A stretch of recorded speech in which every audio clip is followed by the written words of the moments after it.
Mesdames, messieurs, bonsoir, ici Henri Gaga. Ne ratez surtout pas nos prochaines émissions présentées à ICI Télévision depuis Montréal. Ça va causer.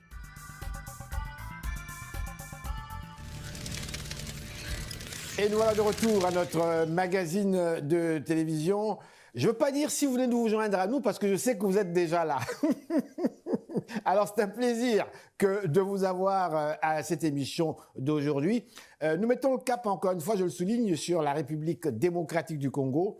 Nous avons avec nous un invité qui est actuellement en Europe. Je pense qu'il est au Grand-Duché du Luxembourg. Il n'est pas à Luxembourgville même, mais il est un petit peu en dehors, comme on dit, de Luxembourgville. Bref, il est en Europe actuellement. Et on va parler avec lui justement des faits saillants de la politique congolaise. Ce monsieur vit en Europe depuis de nombreuses années. Il connaît très bien l'Afrique, connaît très bien le Congo. Et justement, c'est une bonne personne, en fait, un témoin extraordinaire pour analyser justement, commenter la situation actuelle en RDC. Bonjour, monsieur Kamanda, comment ça va? Bonjour, monsieur Henri. Ça va très bien. C'est un plaisir de vous voir là, au Luxembourg, si loin. Non, mais parce que ce sont les événements qui m'ont amené ici. Vous connaissez bien Oui. la situation de chez nous. C'est-à-dire que je suis dans le même cas que beaucoup de compatriotes congolais, c'est-à-dire qui aimeraient bien servir leur pays, qui ont les compétences nécessaires pour servir leur pays, mais que par une magie insaisissable par nous, on arrive toujours à les extraire du pays. Alors moi, je fais Monsieur, partie des Congolais qui veulent servir le Congo, mais qui sont retenus à l'étranger. Monsieur Kamanda, merci infiniment d'avoir d'abord accepté de nous accorder cette interview. Vous présenter, ce serait trop long. J'ai eu le temps, vous savez, de consulter quand même votre CV et de consulter également vos publications. Des très nombreuses publications, monsieur. En commençant par la poésie, en fait, vous êtes un grand poète et vous publiez des zones nouvelles. Je ne sais plus comment vous présenter. Alors, j'aimerais que notre public vous connaisse parce que pour moi, vous êtes un homme très intéressant. Vous avez écrit tellement de choses. J'ai eu le temps quand même de consulter rapido presto. Hein. Qui êtes-vous? Qui est Monsieur Kamanda? Mais je suis un écrivain, poète, romancier, nouvelliste, conteur, essayiste et philosophe congolais. Et j'écris parce que l'écriture, c'est par là qu'on arrive à conscientiser les hommes et les femmes du monde entier sur les problèmes qui nous concernent tous.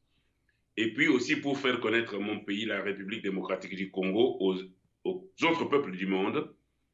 Et à la fois, grâce à mon écriture, je voudrais apporter une certaine éducation à nos populations. Parce que ce qu'il faut à nos populations, c'est une bonne éducation, c'est-à-dire leur offrir des livres qui les font rêver dans leur langue, dans leur culture, dans leur réalité, mais des livres aussi qui parlent de leur vérité, de leur réalité, de leur souffrance, de leur combat, mais aussi de leur fierté. Voilà, donc je suis un écrivain congolais qui écrit des pièces de théâtre, qui écrit des contes, qui écrit des nouvelles, qui écrit des romans, qui écrit aussi des essais pour faire connaître l'Afrique, l'identité africaine à ceux qui sont curieux mais qui ne connaissent pas très bien l'Afrique et à certains Africains eux-mêmes qui ont été aliénés par le temps de la colonisation. Voilà qui je suis. Dites-moi, il y a beaucoup de mots. Hein. Le français est très intéressant. J'adore le français parce qu'il y a cette diversité là, de mots. Lorsque vous parlez d'aliénation, justement, je m'arrête sur ce petit élément-là. Aujourd'hui, en fait, on parle beaucoup de changements, on parle de par le monde même, mais surtout le continent africain. Il y a une jeunesse qui est très dynamique. Il y a des changements qui s'opèrent quelque part, mais nombreux parlent de changements dans notre mentalité, changements dans notre mode de pensée. Lorsque vous faites allusion à l'aliénation, comment est-ce qu'on peut aujourd'hui en fait voir les choses par rapport à ce qui se passe en RDC, en République démocratique du Congo? Oui, par rapport à ce qui se passe en République démocratique du Congo, la première chose qui doit être faite dans notre pays, c'est d'abord d'empêcher la fuite des capitaux, de construire une nation, une cohésion sociale. Voilà ce qui nous manque au Congo, en RDC, c'est la cohésion sociale. La première chose qu'il faudrait faire. La deuxième chose qu'il va falloir faire chez nous, c'est constituer des capitaux propres au développement du pays. Nous avons un pays qui est le plus riche du monde. Tout l'Occident vit sur notre dos et nous-mêmes, nous ne savons pas vivre de nos propres ressources. C'est scandaleux. Donc, comment l'expliquez-vous? construire des capitaux propres Comment au Congo. l'expliquez-vous? Comment l'expliquez-vous? Par la mauvaise gouvernance et la mauvaise gestion. C'est-à-dire que l'opacité a détruit le Congo. L'opacité dans les contrats miniers, l'opacité dans les contrats financiers, l'opacité dans les contrats monétaires. Voilà ce qui nous tue. Donc moi, mon rêve d'un Congo nouveau, c'est d'abord un Congo qui prend en charge ses propres dépenses financières, sa propre gestion économique, c'est-à-dire, en 3 mots, 1, il faut au Congo des banques congolaises autonomes, au Congo même. Dans chaque province, dans chaque commune, il nous faut une banque d'investissement et de gestion, une banque qui donne du crédit au peuple, afin que le peuple congolais commence à créer des petites entreprises et des grandes entreprises. C'est ça qui manque d'abord chez nous. Si aujourd'hui le président Tshisekedi donne aux Congolais les moyens financiers, parce que nous les avons. Moi, je ne suis pas d'accord avec ceux qui disent que le Congo est un pays pauvre, nous sommes par terre. C'est faux. Parce que rien que le coltan que le Congo produit, chaque personne au monde aujourd'hui a un téléphone portable. Chaque personne au monde aujourd'hui a un ordinateur. Et tout ça est fait avec les minéraux du Congo qu'on appelle le coltan. Donc, si chaque personne qui a un mobile phone, un téléphone portable ou un ordinateur, payer ne fût-ce que $1 au trésor public congolais, aucun Congolais ne pourra mourir de faim, aucun Congolais ne pourrait ne pas avoir les moyens d'offrir à ses enfants une éducation normale, aucun Congolais ne voudra plus jamais fuir son pays pour aller vivre à l'étranger. Donc, moi je pense que grâce à nos minéraux, nous pouvons constituer des capitaux propres pour notre développement. Ça, c'est le premier point. Le deuxième point que je voulais signaler, il nous faut des banques qui marchent, des banques chez nous. Vous savez, il y a des émissions qui se passent chez nous à Kinshasa aujourd'hui et qui font rire les gens, mais ils ne voient pas les drames qu'il y a derrière ce que les journalistes disent. Comme? Les journalistes disaient qu'aujourd'hui, chaque ministre congolais chez lui, c'est vraiment une banque nationale. C'est-à-dire qu'il y a toutes les devises du monde entier, il y a des lingots d'or, ils sont cachés chez eux parce qu'il n'y a pas de banque qui marche. Et j'ai vécu ça personnellement chez certains amis ministres africains qui avaient de l'argent, mais sous le matelas. Et c'est avec ça que vous allez développer le pays. Parce que tout simplement, ils écoutent trop leurs conseillers étrangers.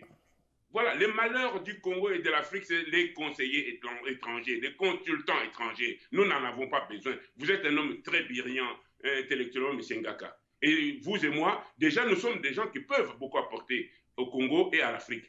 Mais pourquoi on a toujours, nos présidents, nos ministres, ont toujours une ribambelle de conseillers étrangers qui coulent l'Afrique, qui continuent à piller les pays et qui se font payer par des millions, et certains même par des milliards. Je peux vous donner des noms, j'ai des dossiers. Je suis un homme qui connaît de qui je parle. Hein?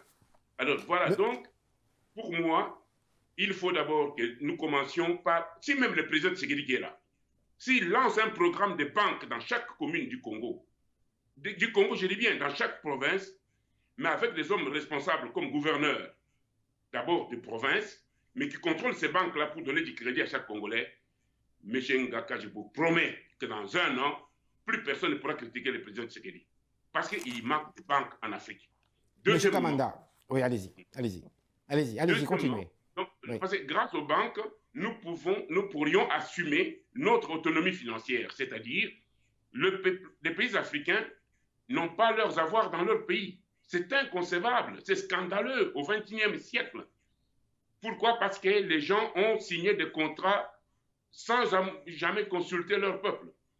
Au Japon, aucun contrat, même d'une petite entreprise de 10 personnes, ne peut être signé par les propriétaires de l'entreprise sans une consultation préalable de tous les membres de la compagnie.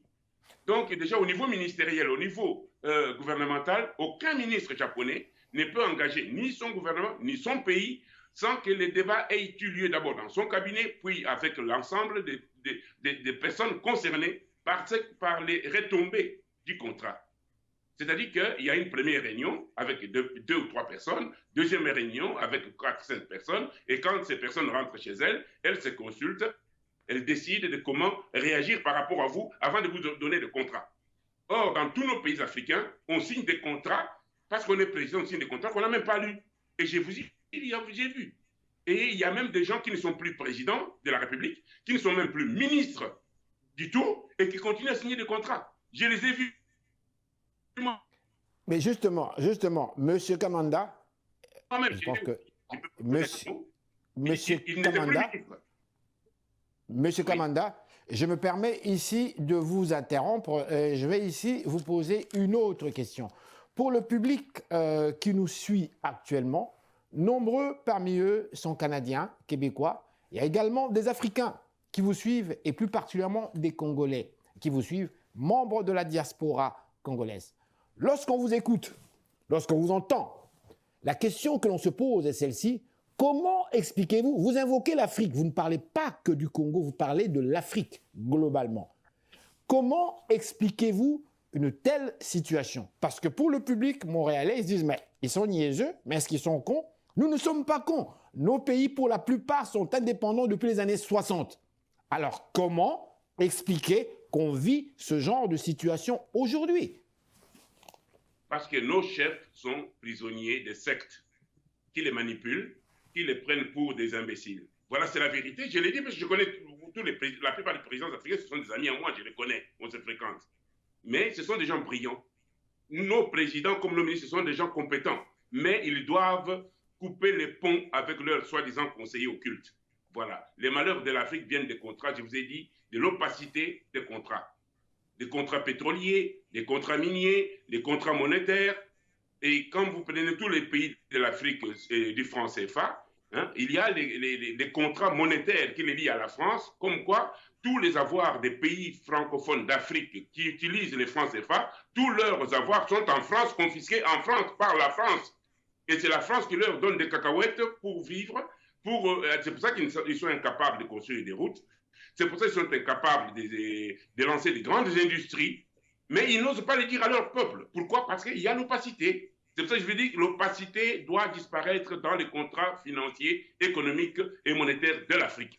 C'est ça le premier combat que chaque Africain doit mener. Parce que cette opacité-là fait que on va venir vous trouver, on vous dit voilà, monsieur Ngaka, on va faire de vous président du Congo de demain, mais vous nous signez les papiers, comme quoi nous serons propriétaires de toutes les mines du Congo, nous serons propriétaires de tous les avoirs financiers du Congo. Vous signez, vous devenez président. Voilà la vérité. Voilà la vérité. Ce n'est pas que ces présidents sont des imbéciles, non. Ce sont des gens très brillants. Avec moi, ils me disent la vérité. Même certains m'avaient dit de dénoncer cela. Moi, mais vous êtes président, mais parce qu'ils disent oui, parce qu'ils ont peur qu'on les tue. Vous avez vu le président du Tchad, Déby. Déby, il a dit la même chose. Puisqu'il a dit que voilà, il est temps que l'Afrique mette fin au contrat monétaire, aux accords monétaires avec la France, et qu'il était temps maintenant que l'Afrique ait sa propre autonomie financière. 3 jours après, il est mort. Donc, mais nos présidents doivent... Et la France ne va pas tuer tous les Africains. L'Afrique n'appartient pas à un homme. L'Afrique n'appartient pas à la France. C'est ça, c'est que vous autres qui êtes au Canada, c'est un combat à mener. C'est notre combat à tous. Moi, je le mène depuis 50 ans. Il est temps. Moi, je suis au Luxembourg, là. Je ne peux pas venir ici et confisquer leurs avoirs parce que je suis... on est de quoi? Or, chez nous, n'importe qui arrive, il confisque tout. Allez à Kinshasa aujourd'hui. Tous les centres-villes aujourd'hui, les Kinois, les autochtones n'y ont plus rien. Tout appartient aux Libanais, introduit par la France. Donc, de plus en plus, le pays est occupé comme ça. Voilà, c'est ce que j'ai dit. Nous ne sommes pas des imbéciles. Nos ministres et nos présidents ne sont pas des imbéciles du tout. Mais c'est l'opacité, donc le manque de transparence dans les contrats qu'ils signent, et qui fait que nos pays deviennent des pays aux ressources gagées. Toutes les ressources du Congo sont gagées. M. Yuma l'a dit il n'y a pas longtemps. M. Yuma, c'est le patron de Gécamine. Il a dit lui-même il y a 2 semaines, il a dit voilà, nous ne pouvons pas développer les pays parce que toutes les richesses du Congo, M. Kabila les a données à M. Geithner. M. Geithner, c'est qui? C'est un dieu sur terre. Ce n'est qu'un homme parmi d'autres, un escroc, un voleur. Et c'est ces messieurs-là, avec ses copains qui habitent au Luxembourg et à Bruxelles, que je connais très bien. Voilà les gens qui sont... Ben oui. Dites-moi, M. Kamanda, Monsieur Kamanda, dites-moi, très sincèrement, vaut mieux en rire que d'en pleurer. Dites-moi, comment voyez-vous, on va terminer sur cette question, comment voyez-vous en fait l'avenir de ce beau pays? Et là, je souligne ici, je mets l'accent, je ne parle pas de l'Afrique globalement, la RDC, puisque vous êtes également ressortissant de ce pays. Dites-moi sincèrement, comment voyez-vous l'avenir de ce pays? Moi, je vois l'avenir de ces pays dépend aujourd'hui, surtout aujourd'hui, des Congolais eux-mêmes. Ils doivent imposer à leurs gouvernants le droit des regards sur l'utilisation des fonds publics, les droits des regards sur tout contrat minier, les droits des regards sur tout contrat monétaire, les droits des regards sur la gestion des affaires publiques. Donc ça, c'est ma première constatation. La deuxième, moi, je crois que pour sauver la DRDC sur le long terme, il va falloir avoir un système avec un président et un vice-président. Pourquoi? Parce qu'avec un vice-président et un président, il y aura moins d'opacité qui viendrait phagocyter les richesses du pays. Donc, et puis même en cas où nous aurons un président et un vice-président, il y aura la possibilité que pendant que l'un s'occupe de la sécurité du pays, l'autre pourrait s'occuper des autres volets, par exemple les volets développement économique, etc., etc. Donc moi, j'ai confiance, mais il y a aussi une chose qu'il va falloir faire comprendre à nos compatriotes. Moi, je suis optimiste. Je crois que si nous avons des banques congolaises à nous, dans tout le pays, nous pouvons créer aussi dans chaque province des universités et en même temps aider celui qui est président ou celui qui sera président, apprenons à nous aimer les uns les autres, à aider celui qui est au pouvoir et pas à passer notre temps toujours à nous insulter, à critiquer celui qui est là. Il faut toujours se dire, même à l'époque de Kabila, je l'avais dit, il faut l'aider, il faut le soutenir pour sauver le Congo d'abord. Et après Kabila, il y aura toujours quelqu'un d'autre. Il va falloir aussi que nous nous mettions toujours autour de lui pour que le pays avance. Mais si nous commençons déjà à nous diviser nous-mêmes, à critiquer toujours celui qui est au pouvoir, l'ennemi va entrer entre nous et nous ne ferons jamais rien. C'est ce qui s'est produit depuis 40 ans. Donc moi, je dis, commençons par nous aider. Comprenons une chose, le Congo, c'est à vous, c'est à moi, c'est à tous les Congolais, ça n'appartient pas à un homme. Le Congo n'appartient pas à Tshisekedi aujourd'hui. Hier, il n'appartenait pas à Kabila, l'après-midi, il n'y est plus. Donc, tout Congolais doit dire ça à son président. Le Congo ne vous appartient pas. Il nous appartient à tous. Alors, quel est le Congo que nous voulons? C'est à nous maintenant à définir ce Congo publiquement et surtout à mettre un terme définitif au Congo à la loi du silence. L'Omerta tue les Congolais. L'Omerta, il y a 25 millions de Congolais qui sont morts du génocide congolais. Pendant des années, c'est moi seul, je suis le seul à l'avoir dénoncé. Pendant longtemps, je suis le seul à l'avoir combattu. Mais aujourd'hui, tous les Congolais découvrent qu'il y a eu beaucoup de morts dans tout le pays. Et les coupables sont toujours impunis. Je suis le premier qui avait dit que la MONUSCO était au Congo pour piller les richesses du pays. J'ai voyagé personnellement avec l'ancien Canadien de chez vous, là, la femme du général de chez vous, là. J'ai parti au Congo en 2006 pour être candidat à l'élection présidentielle parce que Tshisekedi m'avait fait venir au pays avec les autres. Et à l'époque, même Kabila lui-même, il était d'accord que ce soit moi qui sois candidat. Je prends l'avion, j'étais au Carré Montréal, je prends l'avion pour rentrer à Kinshasa. J'étais avec la femme de ces messieurs-là dans l'avion. Il m'a fait une confidence et il voyageait avec des valises remplies avec des bulletins de vote en faveur de Kabila. Donc le vote était déjà fait au Canada. Monsieur Kamanda, je dois vous remercier. Je ne connais pas. Donc, les votes étaient déjà faits et il voyageait avec les mêmes messieurs qui allaient au Congo pour être candidat à la présidence. Mais on avait déjà voté pour un président. Voilà les malheurs du Congo. Vous comprenez maintenant? Je vous dis, Monsieur Kamanda, vous allez sur Internet, et je terminerai là. Il y a des cartes d'électeurs congolais qui se vendent aujourd'hui, comme les passeports congolais. Les seuls qui ne peuvent pas se les payer, ce sont les Congolais. Et ce sont tous les étrangers là qui achètent maintenant sur Internet la carte d'électeur. Mais tapez votre Internet aujourd'hui. Carte d'électeur en République démocratique du Congo, vous l'emplissez, on vous l'envoie. Demain, vous êtes électeur. Monsieur Kamanda, je dois vous remercier. C'est malheureusement tout le temps que en fait, nous avions. Alors, je dois vous... Nous avons un grand peuple. C'est à nous à l'aider à sortir des ténèbres. C'est notre rôle. J'invite chaque Congolaise et chaque Congolais à aimer l'autre Congolais, à nous faire confiance, à croire en nous. Croyons en nous. Et quand nous croirons en nous, laissons les histoires de tribalisme de côté. La France a des tribus. Un Alsacien, ce n'est pas un Breton, mais ce sont des tribus. Mais est-ce qu'il se faut la guerre là-bas en France? Oui, mais entre Belges et Français, des fois, il y a quelques frictions, là. Hein. Hmm. Non, leur friction était surtout parce que chacun voulait avoir ce qu'ils